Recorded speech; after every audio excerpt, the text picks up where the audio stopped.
Ladies and gentlemen, yes, it is the big one, the show you've been waiting for. It is indeed Race Across Asia. Ladies and gentlemen, how exciting.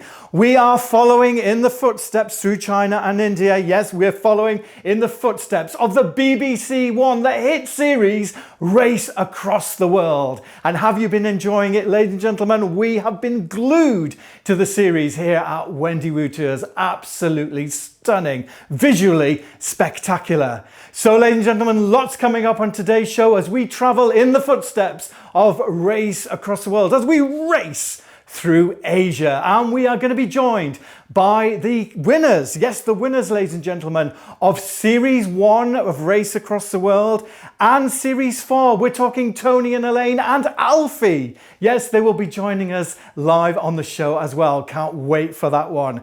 So, ladies and gentlemen, remember, do stick around until the end of today's show, because that's when we will be opening up the very, very special Travel Lounge, where you'll be able to meet with the experts, talk about the show, talk about traveling with Wendy Wu Tours, specialist touring in China and India. And of course, you'll be able to meet the finalists as well, the winners of Series 1 and Series 4 of Race Across the World. I'm Andy, I'll be in the lounge with you as well. Look forward to seeing you there. So, on that note, are you ready to race across Asia? We are. Bags packed, passports ready? Let's race! Extraordinary Awards with Wendy Wu Tours. Since launching in 1998, we have received numerous awards. We are proud winners of the Globe Travel Awards, the Oscars of the travel world, Best Specialist Operator for the past 15 years. We are also delighted to have won the British Travel Awards Best Travel Company to the Far East and Central Asia for the past 10 years, the largest and most influential poll of consumer opinion within the travel industry. So, ladies and gentlemen, they were the first winners of Race Across the World, and they captured the hearts of the nation. Tony and Elaine Teasdale entered the race after putting travel on hold for many years. But they came out on top, reigniting their love for adventure and for travel, showing the world that it's never, never, ladies and gentlemen, too late to embrace the unknown. So let's hear now what their journey meant to them and how China played a pivotal role in reshaping their view of the world. Tony and Elaine, great to see you. Good afternoon, Andy. Wonderful. Thank you for joining us here today. Thank you for inviting Amazing, us. amazing. Guys, we watched you in Series 1. Absolutely amazing. So many experiences. Really got us excited with the whole Race Across the World. I've got to ask you guys, looking back on that adventure now, what are your key moments from Race Across the World?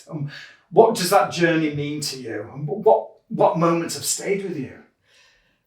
As far as key moments go, there's the big moment of being in the race. And then you go down lots of different moments. There's the people always stand out, you know, wherever we were, we labelled people different names, didn't we? We had a guy, Amen, who drove probably about 4 hours in the Red Desert in a taxi to take us to a place. I'm trying to think of that name, don't worry about that. And then we couldn't get on a train, so he actually paid for a taxi to take us on to the next place. There's another guy, St. Michael, who we met as we crossed from China into Vietnam, who we met in a little minibus, and he took us to told us where to get off, and it wasn't his stop, but he got off with us, and his wife then came to collect him, but he bought us a hotel for the night and then gave us money for a train the next day. Just moments like that. But then you come to really, really little moments. You know, there's a time traveling through China where I was on the bottom bunk and I woke up and there was this Chinese lady sitting with a bag of sunflower seeds on the end of my bed. And we talked for about an hour. And we just talked through our eyes. You know, she would talk for 2 or 3 minutes, and then I'd laugh, and then I'd talk, and I would just love to hear what the conversation was now, of however it went. But there was the whole trip was just full of magical moments. And you know. well, apart from the people, obviously the places we went, the Silk Route, all the beautiful architecture along Bukhara, Samarkand. all those places along the Silk Route. And then in China, the ancient town really stood out for me. Wonderful, wonderful experience. One magical moment I did have was when we were in Wangyao in China, and we'd had a bad trip to begin with in China. We were, when we got to the checkpoint, Darren and Alex had left, and we had gone on slow trains. It'd been a bit of a hard slog, and then it just changed. Once we reached this magical place, and our last evening there, we were leaving about 4 or 5 in the morning, but an old Chinese guy below us on this veranda, I mean, you're overlooking that fantastic scenery, all the limestone, river coming through, lanterns, and he played the Chinese flute all evening. And he was just below us. We went down, had a chat at one point, and this music just floated round. And for us, really, I think even winning the race, there was a point there of so many connections coming together, spiritually, emotionally, physically, because we were absolutely shattered. And as far as moments go, that was a real special moment for me there. Winning. That was all right, crossing the line first, I mean, guys, obviously talking about China, you spent a lot of time, racing through China. Yeah. Did you have any, this will be particularly interesting to our viewers, did you have any preconceptions about China before you went there? And how, after being there, did those preconceptions change? Well, I just thought everybody would be farming and kind of not modern at all, but riding around on bicycles. Yeah, it's just horse the and most cart. Fast, wacky place where people just shoot around on bullet trains, and it's just so modern. And the technology, I remember we tried to communicate, nobody spoke English, but everyone had Google Translate, which we'd never heard of 6 years ago when we did the race.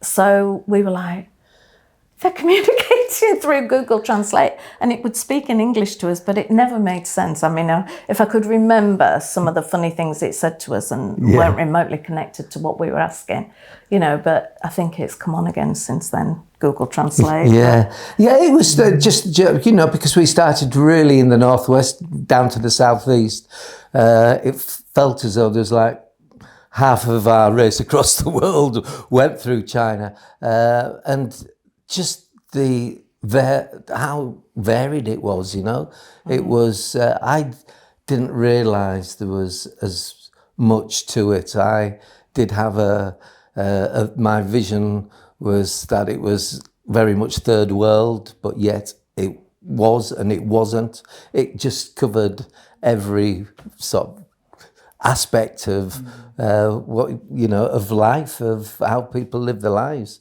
It was amazing. It's got the history, it's got the culture, it's got the technology and the modern, all combined. And the people are just so friendly and really want to help you.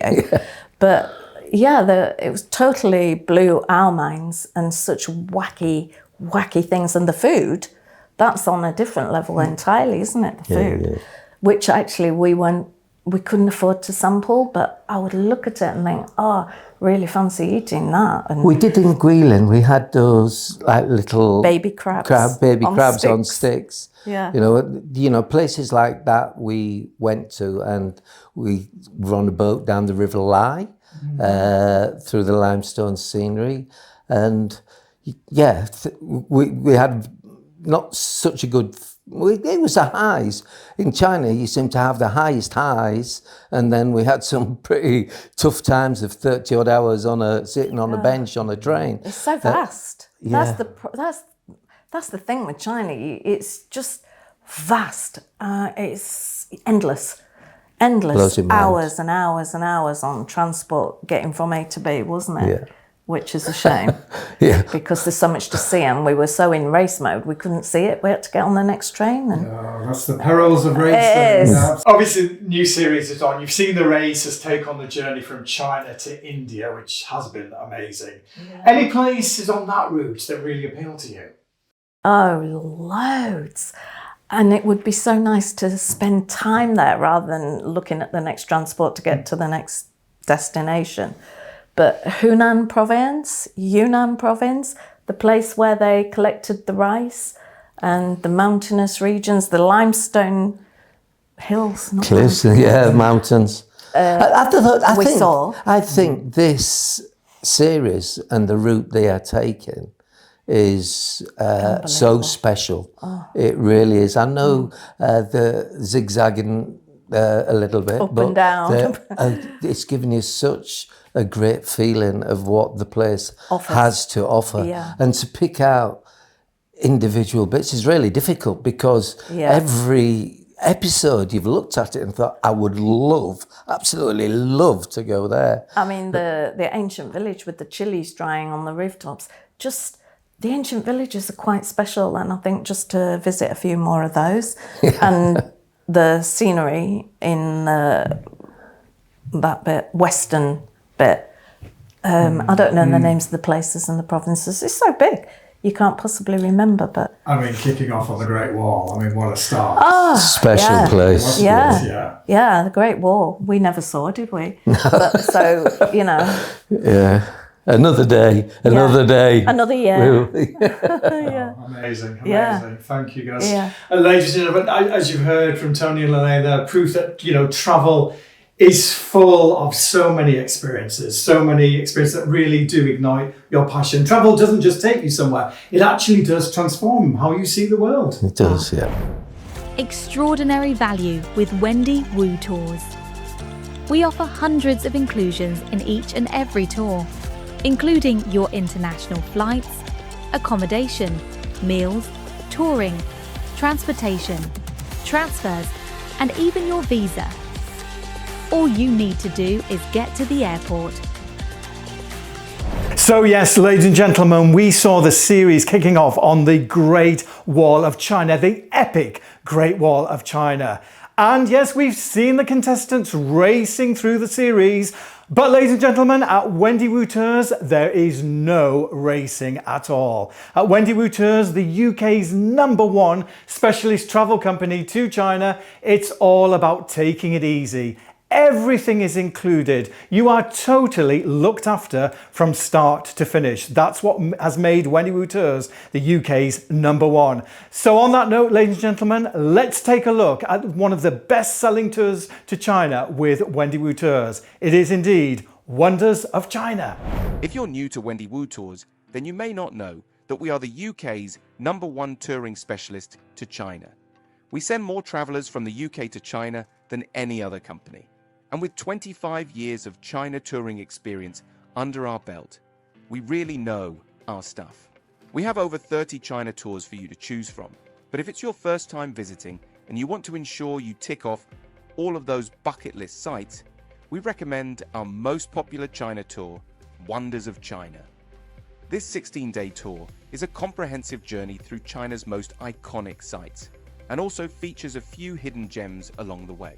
Departures run from March to November, so there are lots of options if you want to visit at a specific time.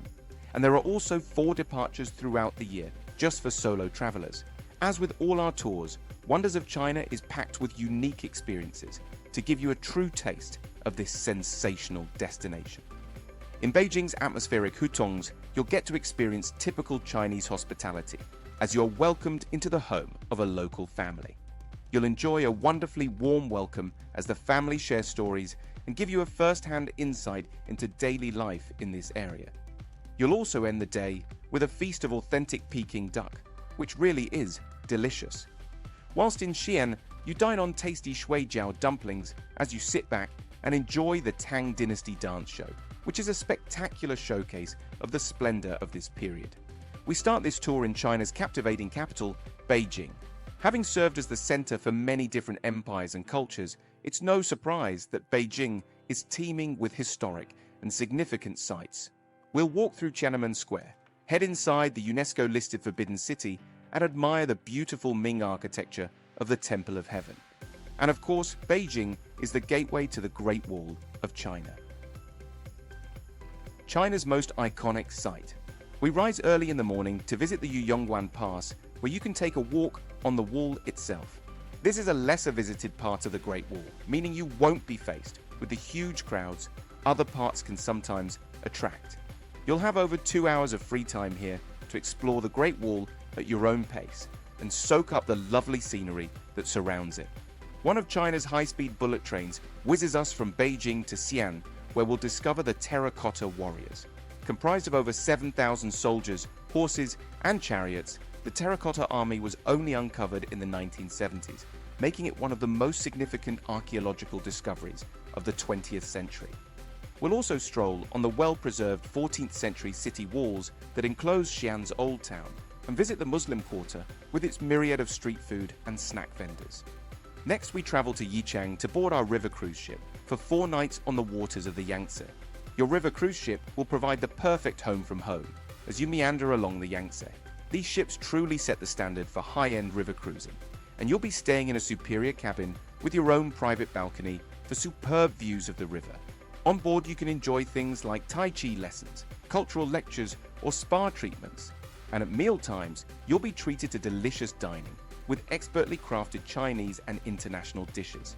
Your journey along the Yangtze River begins with a visit to the Three Gorges Dam, the largest hydroelectric dam in the world, and a monumental feat of engineering.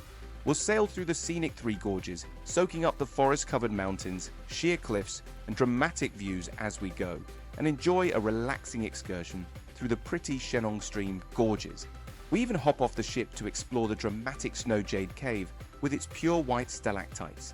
After 4 nights unwinding as you cruise the mighty Yangtze River, it's time to disembark in Chongqing. Something very cute awaits in Chongqing: the giant pandas. We'll enjoy a morning at Chongqing's Panda House, watching the playful pandas munching on bamboo and rolling around with their friends. They really are adorable. Traveling further south, we get to experience a slice of China's beautiful rural countryside. Guilin is one of China's most stunning cities and is renowned for the unique beauty of the mountains that fringe it. Here we'll enjoy a cruise on the languid waters of the Li River, soaking up views of the spectacular limestone peaks which erupt from the lush farmlands. Our cruise of the Li River takes us to the quaint town of Yangshuo. Much like Guilin, this is one of China's most sought-after beauty spots, and here you can see the traditional cormorant fishermen working for their catch of the day. The final stop of this tour is Shanghai, one of Asia's most influential cities. This fascinating city presents a blend of cultures, the modern and traditional, in both European and Oriental styles. We have 2 nights in Shanghai, soaking up all that this city has to offer. We'll take in the city from the waters of the Huangpu River with a cruise to see the incredible illuminations at night. We'll wander through the peaceful Yew Garden and admire the magnificent colonial architecture of the Bind, all before a delicious Shanghainese feast with your fellow travelers to top off your Wonders of China tour.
our friendly national escorts are the best in the business.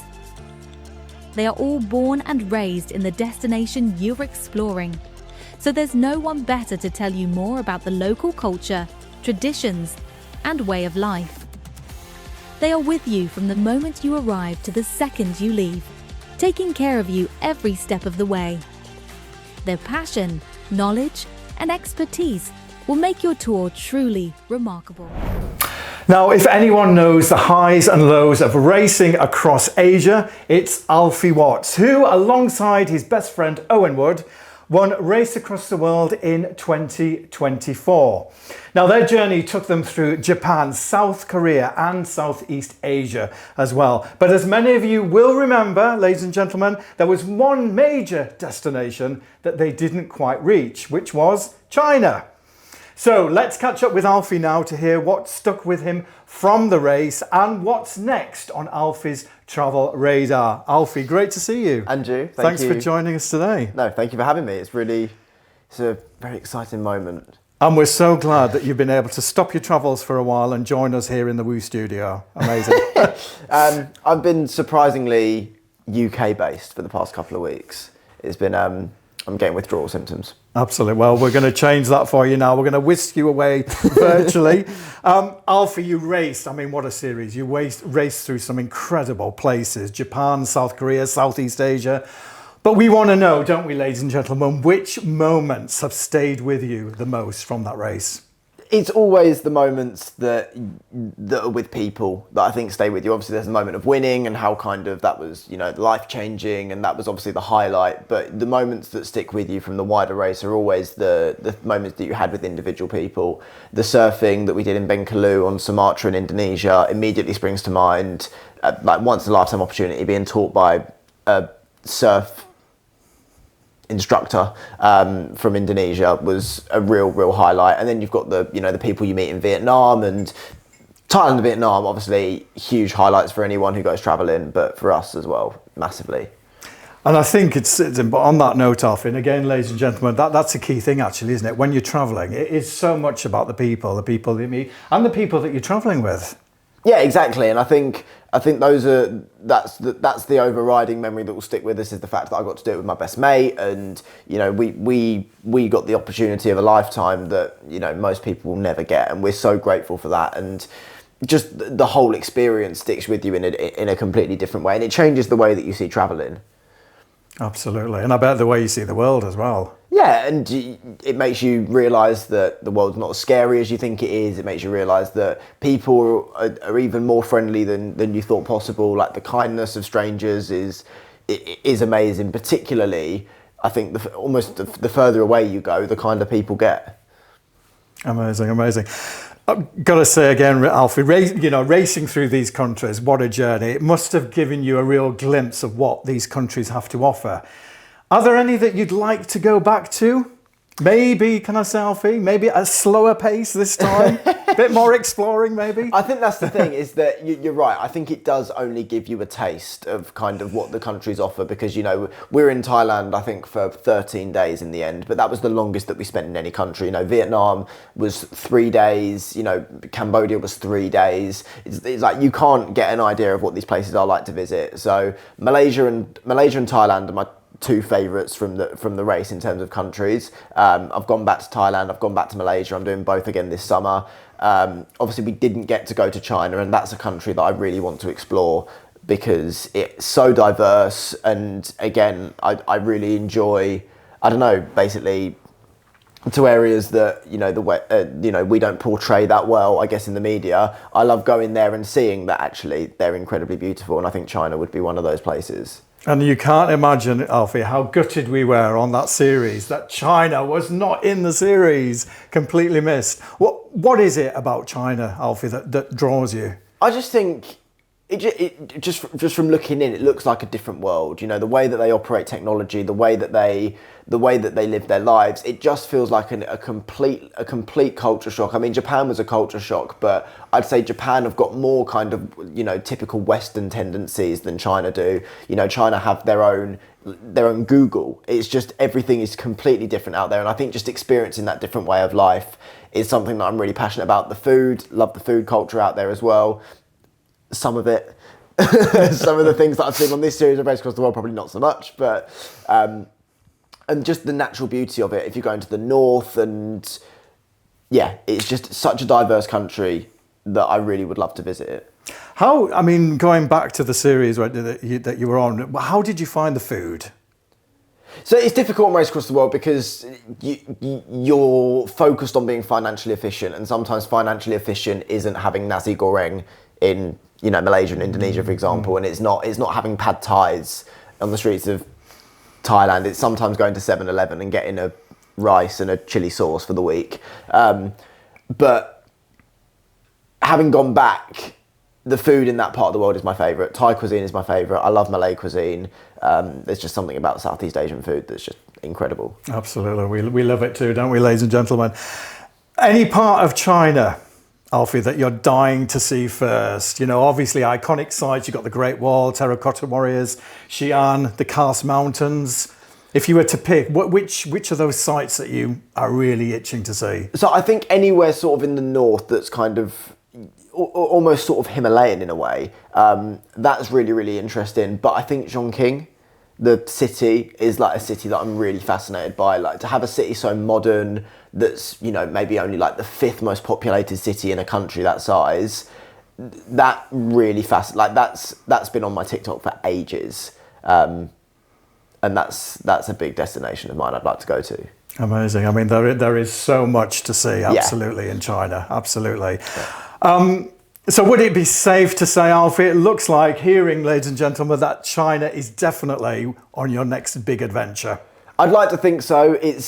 I mean, I'm pretty snowed for the rest of the year, but I'd definitely like to find a place for, you know, a 3-4 week China trip. And also I guess not an issue, but I guess the thing with China is logistically, it's obviously quite expensive to get a visa. It's quite a long process. So if I'm going to China, I'd love to go for like a month, a solid like month, 6 weeks, and do it properly. I don't just want to go to Beijing for a week or Shanghai for a week. If I'm going to China, I want to do it big time. Absolutely. Well, yeah. Well, thank you, Alfie. Before we talk future plans more, we'll be back later, ladies and gentlemen, because we want to hear, Alfie, what you're making of this current series. Extraordinary experiences with Wendy Wu Tours. We not only take you to lesser visited places, but offer authentic experiences throughout. Be it learning a local craft, practicing an old tradition, or dining with locals, you'll get under the skin of our destinations and their cultures. And ladies and gentlemen, yes, it got even better as we saw this series going through India, yet racing through India. The sights, the sounds, the intoxicating environment that is indeed India. The colours, absolutely amazing. But like we said at Wendy Wu Tours, there is no racing. In India, you will see everything at a leisurely pace. Yes, everything is taken care of for you on Wendy Wu Tours, fully inclusive tours. Amazing. So on that note, let's take a look at one of the best-selling India tours from Wendy Wu Tours. It is indeed Inspiring India. Home to 1.4 billion people, an incomparable history, rich and colourful culture, and lots of bucket list sites, India is an incredibly rewarding destination for those that venture into its huge landscapes. It is here, between the towering Himalayas in the north and the beach-fringed tip of Kerala in the south, that the Beatles found enlightenment, that majestic Bengal tigers roam, and that you'll find one of the world's most beautiful monuments to love, among so much more. It's this incredible amount of things to do, see and experience that can make India a daunting prospect for first-timers. Where do you begin in a country so large and packed with wonders? Many people begin their love affair with India by traveling around the golden triangle of Delhi, Agra, and Jaipur. With this route, you get a capital city that combines traditional, colonial, and modern. You get to gaze on the ethereal Taj Mahal, and you get a taste of the grandeur and exoticism of Rajasthan. Our fantastic first-timer tour, Inspiring India, does just that, but with some extra special bonuses: a tiger safari through the wilds of Ranthambore National Park, and time to soak up the delights of the lakeside city of Udaipur. The adventure begins in India's capital, a huge and vibrant city that showcases all the things that makes this country such a magical place to explore.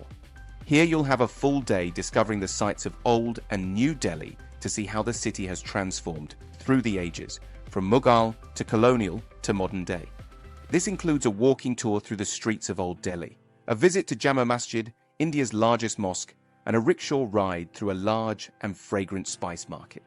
You'll also get to stop for photos on the colonial Raj Path at the famous India Gate and see the lovely Humayun's tomb and the 12th century 73-meter tall Qutb Minar. Then it's on to the second apex of the Golden Triangle, Jaipur. Nicknamed the Pink City because of the hues of its architecture, Jaipur will be your first taste of the extravagance of Rajasthan, the state of Maharajas and enormous palaces. Admire the fascinating Hawa Mahal before taking a jeep ride up to the majestic Amber Fort, which sits on a hillside above the city. You'll have time to explore inside this huge palace, strolling through opulent courtyards, halls, and apartments decorated in intricate carvings and stained glass. You'll get to see the Maharaja's city palace and the fascinating Jantar Mantar observatory. And you'll also get to try your hand at some traditional local arts, such as block printing and carpet weaving, in workshops hidden in the bustling backstreets of the old town, before a browse of the stalls of Choti Cholpa market, where villagers from around the city come to sell their produce. You'll depart Jaipur for an overnight stop in Pushkar, arriving into a flurry of vibrant markets and pilgrims making their way to bathe in the sacred waters of the lake. Immerse yourself in local life with a walking tour past stalls piled with fresh produce, colorful textiles, and interesting souvenirs before paying a visit to the sacred Brahma temple to soak up the atmosphere. Then it's back on the road to reach Udaipur, easily one of India's most romantic destinations, where you'll have a full day to take in the sights.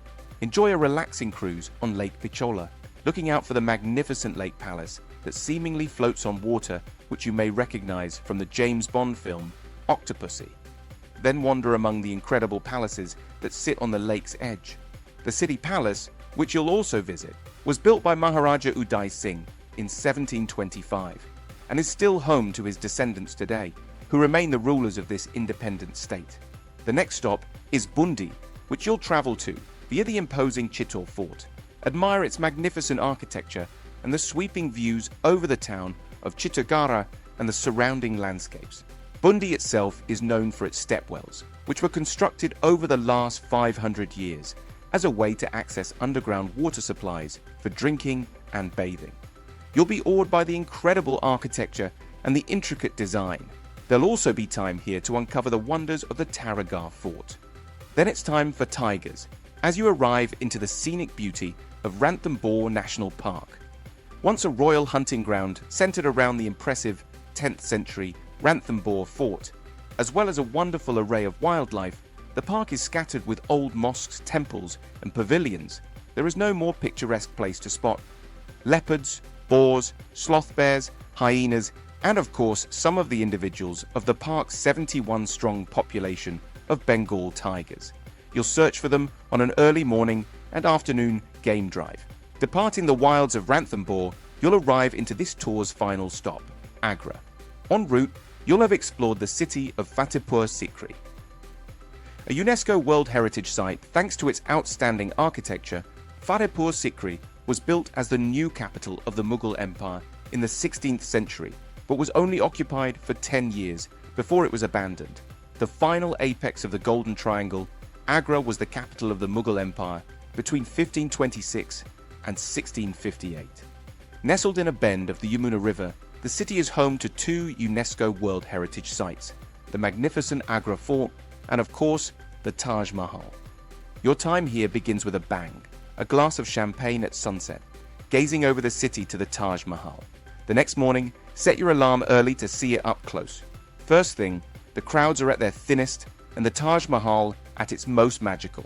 as a dawn mist swirls around it and the white marble is tinged pink by the first rays of the sun.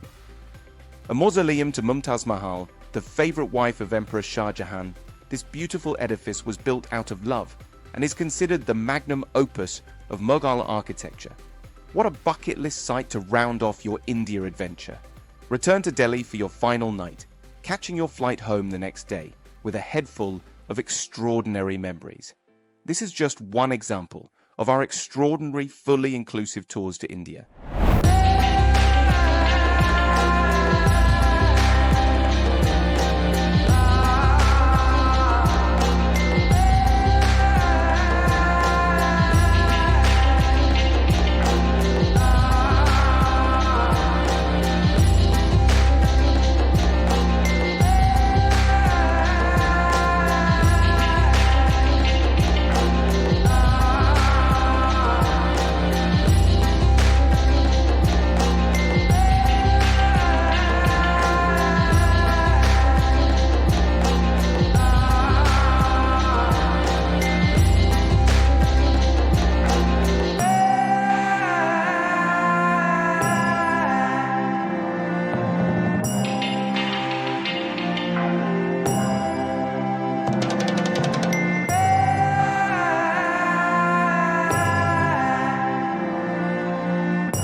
So, ladies and gentlemen, yes, we are back with Tony and Elaine, winners of season 1 of Race Across the World. Now, their prize may have been £20,000, but Tony and Elaine, winning wasn't everything. In fact, Race Across the World was their cue to actually take on more travel and more adventures. Really did whet their appetite to experience the world, but this time on their terms. So let's find out where their journey has taken them and what's coming up next. Good to see you guys back.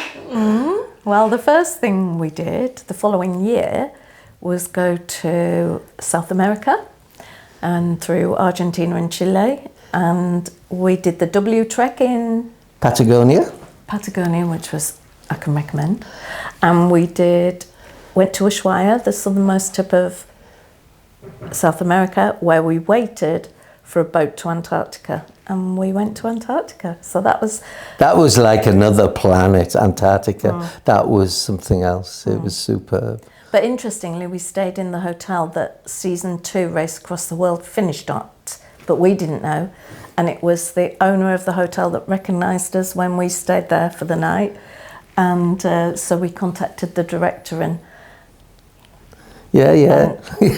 They looked after us. Spilt the beans. Yeah. So, and then we'd also been to South Africa.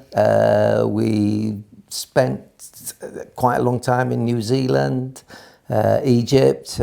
What we do tend to do is when we go somewhere, we give it a good length of time.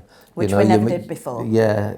Did we? Do you think that has come from, obviously, doing race? Yeah, there's no doubt about it. And I think doing what we've done for 40 years, our working life of, it's been bells and changing lessons and being teachers.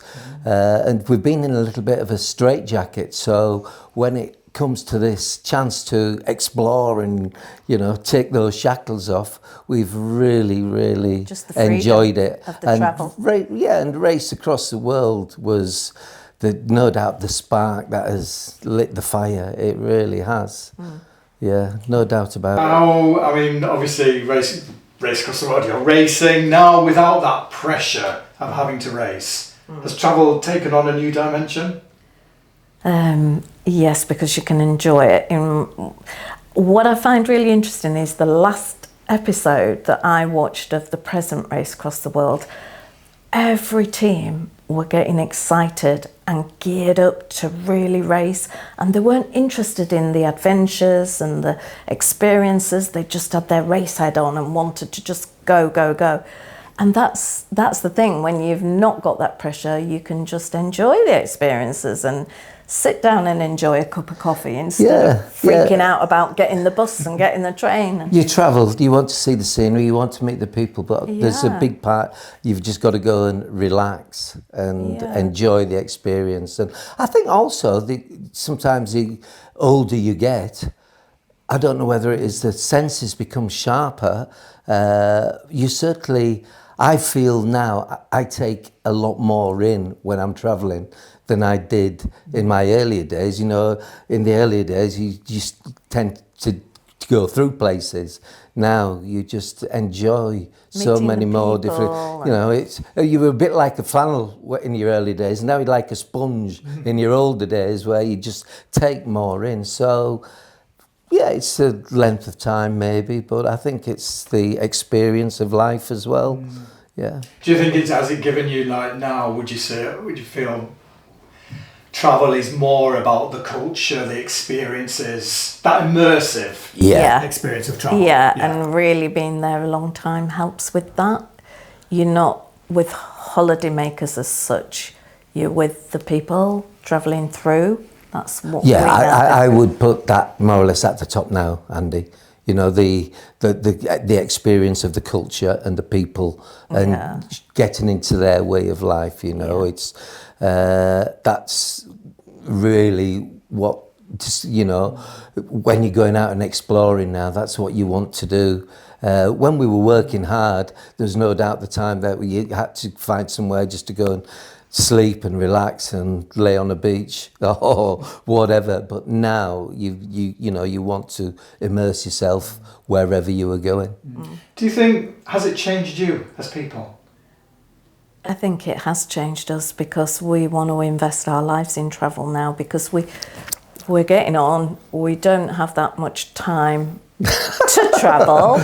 Come on, we've got loads of time. Well, you never know what's around the corner at our age, and we have lots of friends where round the corner has already happened and it stops them travelling, and so we're trying to cram it in now and just see as much of the world as we can, because we're part of the planet. And you know, it's rather than being the mundane day-to-day life, travel. Well, our viewers today, ladies and gentlemen, watching, who are, you know, love the sound of this, what you guys have experienced, China, but are thinking, it's too vast, it's too big, I'd like to, but I'm not sure, really kind of hesitant about this. What would you say to those? I would say China's very easy to travel through, because the travelling is sharp and quick with the bullet trains, very easy to understand, technology is on another level, and it's accessible once you get somewhere to, you know, you find out what the places of interest are and you go to them on the trains and you stay there and you visit them. It's just so easy to travel through China. The language and everything, that is hard to get over. You can't get through that. Even though, as I explained earlier, you know, sometimes people talk through their eyes, and everybody we met on Race Across the World were so generous in the way they wanted to help. But I think, I mean, China is just so big. I think you'd have to be guided. We would need really to know where we were going, particularly if it is in some sort of a time frame of, you know, 4 weeks, 6 weeks, whatever. Yeah. We've got to go back. It's just, we said that 4, 5, 6 years ago, and we've not, and it's such a special place. We will be back. I think, again, I mean, China, you know, it is so, there is so much to see, and it is, you know, you do have to keep coming back, because every time you go, you'll see something different. Yeah, it's got everything, hasn't it? It's Absolutely. got everything. Got to ask you guys, where's next? Where is top of the travel bucket list? Hopefully there. Bhutan. Hopefully. Yeah, Bhutan, Nepal, Nicaragua, Costa Rica. Oh, it goes on and on. Japan. Everywhere, man. It gets you the hairs are standing up on the back of my neck here, thinking about it.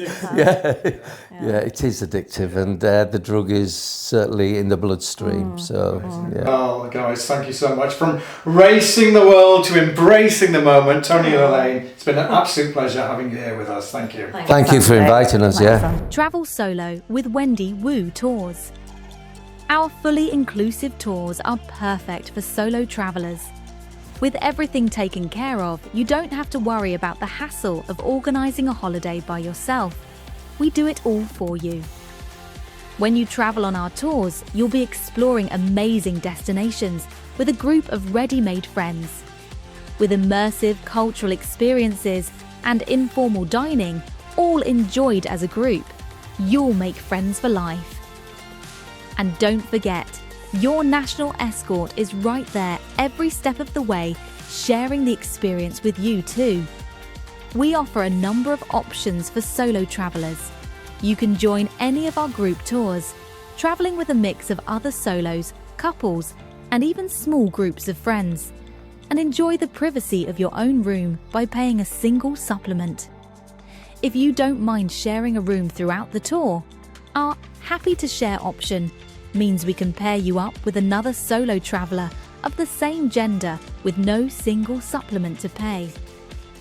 Or, if you'd rather travel with just other solo travellers, we have reserved a handful of departures on our most popular tours exclusively for solos only.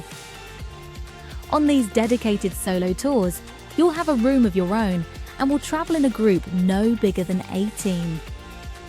Whichever you decide, with Wendy Wu Tours, you travel solo, but never alone.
So, ladies and gentlemen, we are back with Alfie again. Now, earlier we heard about Alfie's own epic race, but what we are dying to know is, what does Alfie make of this year's journey from China to the southernmost tip of India? I think it's time to bring Alfie back to hear some more reflections. Alfie, good to see you again. Hello again. Alfie, good.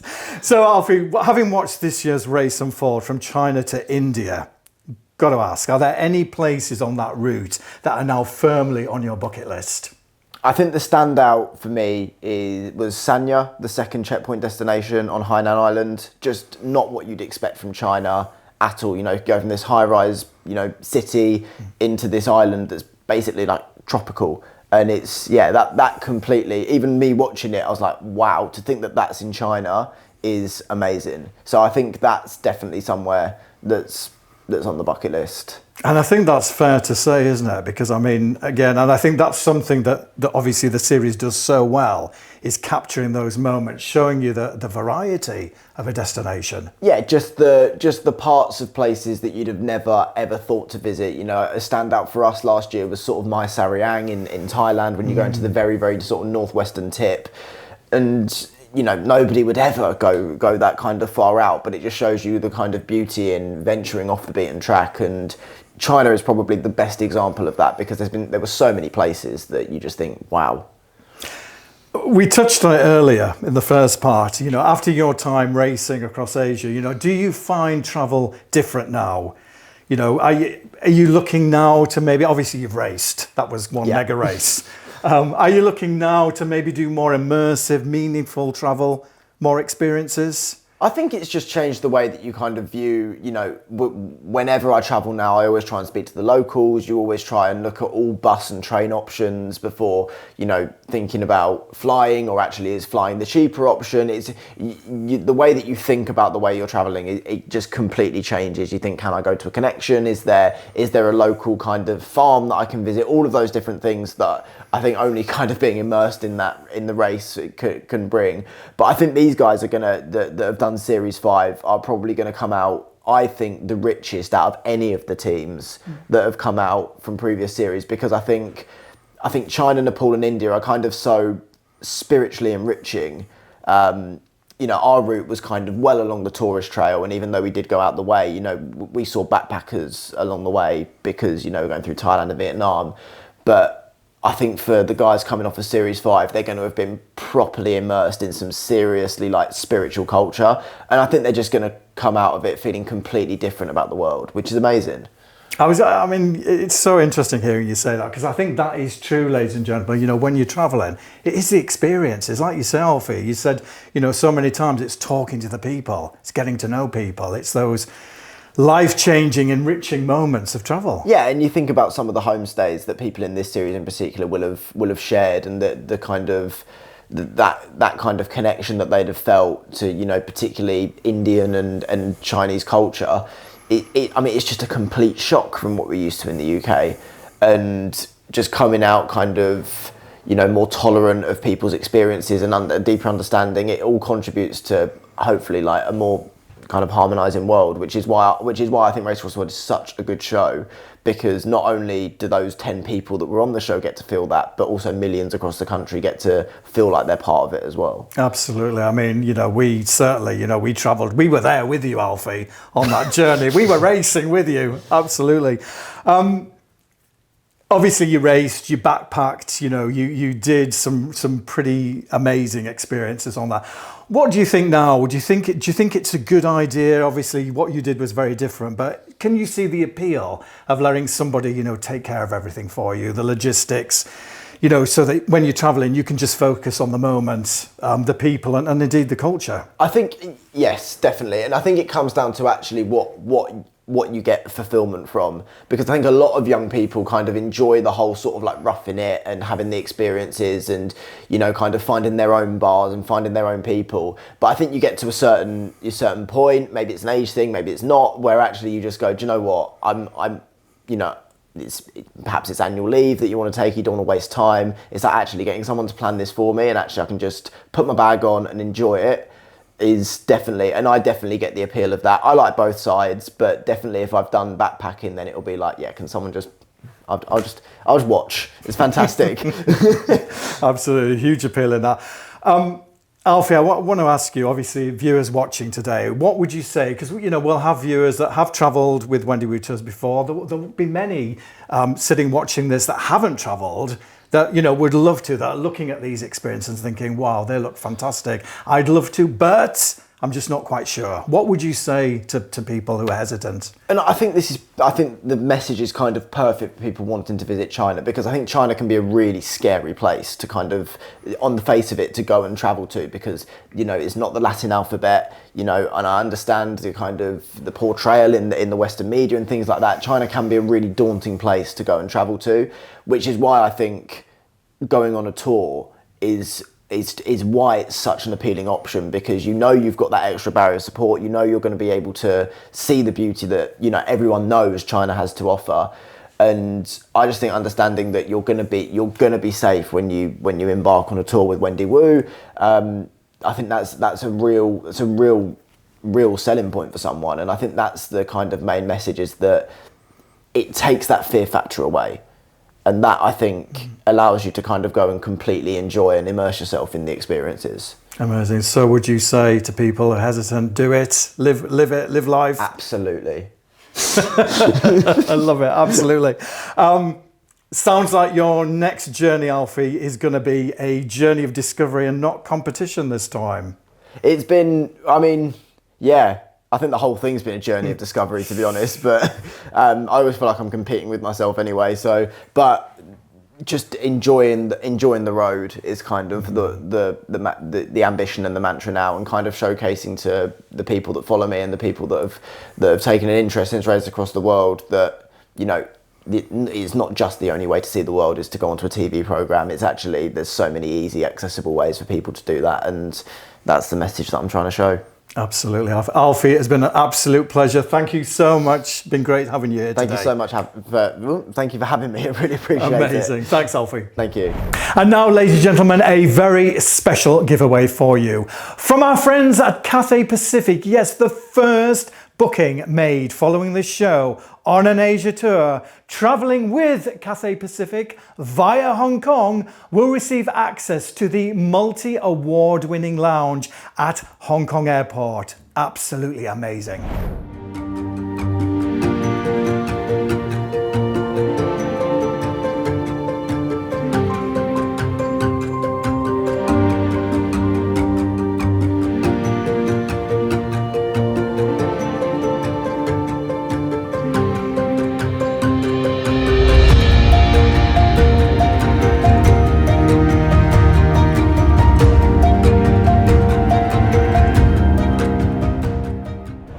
Ladies and gentlemen, to celebrate this very special travel show, Race Across Asia, Wendy Wu Tours have pulled out the stops and have got some incredible special offers for you, some of which include free flights and free single supplements as well, plus many other offers. So let's take a look in further detail and find out just what these special offers are.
Ladies and gentlemen, what an incredible show we've had today. Are you tired? Are you tired of racing through Asia? I know I am, absolutely. Well now, ladies and gentlemen, it is time to relax. We are going over to the VIP Travel Lounge. Yes, this is your opportunity to meet with the travel experts at Wendy Wu Tours, to meet the winners from Race Across the World, and to have a really good time. Yes, have your questions ready. So, to get to the lounge, it's really easy. Scroll down your screen, hit the red button on your screen, and you will be taken straight over to the VIP Travel Lounge. I'm your host, Andy. I'll be there in the lounge and can't wait to meet you with our travel experts. So on that note, I'll see you there. We found Wendy Wu to be spot on from start to finish, with all the actual interactions from the booking to the preparation for the trip to arriving at the airport. It's been painless and faultless. Wendy Wu, they really do look after you. I've been on other tours before, and yeah, Wendy Wu definitely includes sort of a lot more, makes it a lot easier. I liked the idea of what Wendy Wu offered. They have an excellent reputation. So I looked at a number of other tour companies, but Wendy Wu seemed to be the best. Everything being included is really important. It makes it very, very easy, and you don't have to worry. I just felt confident that that Wendy Wu would know, the best places to go and the best things to do, and it's proved so far on the trip. It's proved correct. I've been really impressed with not only right from the start when I rang up to book. The staff in the office were really helpful, just kind of organising things and making sure that we got all the right paperwork in. Our national escort was Lily. Lily's been fantastic, so full of energy and so helpful. She calls us Lily's family. She's always referring to us as Lily's family, and I think she's really helped us actually bond as a group, which made the whole trip much more enjoyable. The Great Wall was extraordinary. It genuinely brought tears to my eyes, looking out and understanding the history, and just seeing how it was built in inhospitable terrain across the mountain ridges. It was awe-inspiring. Wendy Wu staff, the local guides, our national guide Lily, they've been more than helpful on many occasions, and they have done absolutely everything they can to ensure that we've had the trip of a lifetime. I hugged a panda, which was an amazing experience and one that I will never forget. I recommend Wendy Wu Tour to everybody, and tell them that if they want to go to China, nobody better than Wendy Wu Tour. I will recommend Wendy Wu. It's been a terrific experience with them. I've been very pleased. Oh, fantastic. Absolutely fantastic. I'd recommend it to people that want to go on an adventure and visit somewhere they'd probably only see once, but to see the authenticity rather than just the tourist highlights that you could see on the internet. I will certainly recommend Wendy Wu Tours when I go back to England. In fact, I'm sure we'll be going on more Wendy Wu Tours because we want to go to Vietnam and other places, and I'll see Wendy Wu do those tours, so we'll certainly be booking again with Wendy Wu.